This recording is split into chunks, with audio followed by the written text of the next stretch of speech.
Good morning, everybody. It's Chris Robinson, Robinson Ag Marketing, with today's pre-opening grain comments for May 1st, 2026, May Day.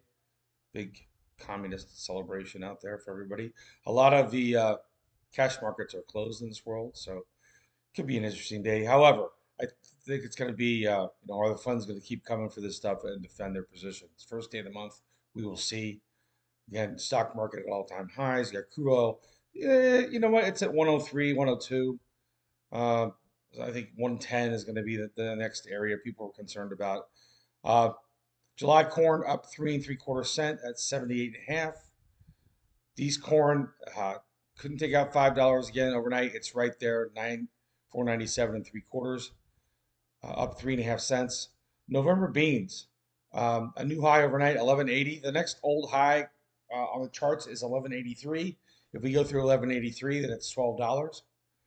So keep watching that new crop beans.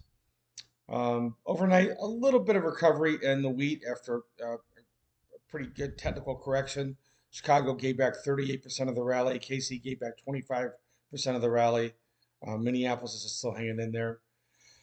I think that's going to be the next story to watch, as all that money just came pouring in on the long side, and people are like, uh, are hurt. If they don't get paid, those people aren't going to stick around much longer. So if you just happen to buy 3-year highs in KC July wheat, you're gonna, you're gonna be less apt to hang around if it starts to really correct sharply. So a great opportunity for producers. Um, I don't know what else to say. We're at 2-year highs in July, Chicago, 3-year highs in Kansas City. Uh, I don't know what else, I'm sure it's not enough. I get it. I understand it needs to be $5 higher for a lot of people. I understand. I work with farmers and producers. I know how tough things are, but 3-year highs, 2-year highs, you got to take advantage of them. And I hope that we go higher. Nobody knows if we're going to have a drought this year. I certainly don't. I was talking with a uh, client of mine last night. We talked about 2012, and nobody called 2012. It was we were well into June when that developed. So here we are. It's May 1st. So are we going to be there in 2 months from now? I don't know. Nobody knows. They can't even tell us what the weather's going to be 5 days from now, honestly. So I will say this though: get yourself set up in case it happens. That's really the best place to be. Um, Assume that you're going to be wrong, right? But get yourself set up so that in case it happens, you've got uh, bushels to sell. And if you have already sold bushels and you would be angry if we had a drought and we spiked higher, go out and spend a little bit of money on some cheap calls. You may lose the value of the call if we don't go lower, but if we do have a weather market, those calls will add to your already good cash sales. I mean, we've got these corn here at 497 3/4. We've got November beans at 1178, 1180. Don't be afraid to make some cash sales.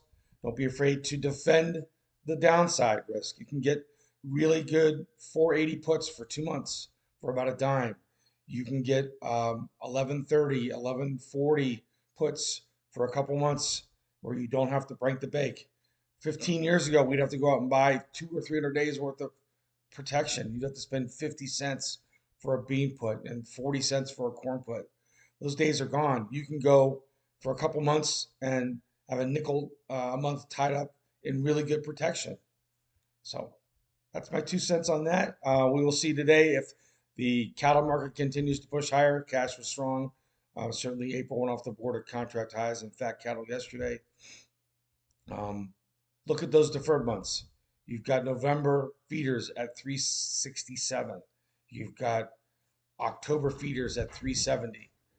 Sep feeders at 370. So, if we push through 375, the natural thing is going to be, well, how soon until we get $4 feeders, and then how soon do we get $3 fats? This has been going on for really since COVID. Now, periodically we have horrendous corrections, right? So, don't be surprised if we have an out of the blue correction like we did in November. October, November, we dropped, $85 in feeders. We dropped $40 in fats. But I think as long as the stock market continues to push higher, you're going to have that same dynamic. Um, so Good place to be. This is Chris Robinson. Happy Friday. Give me a call 312-638-8868. Certainly not a bad place to be to start May. Have a good rest of the day.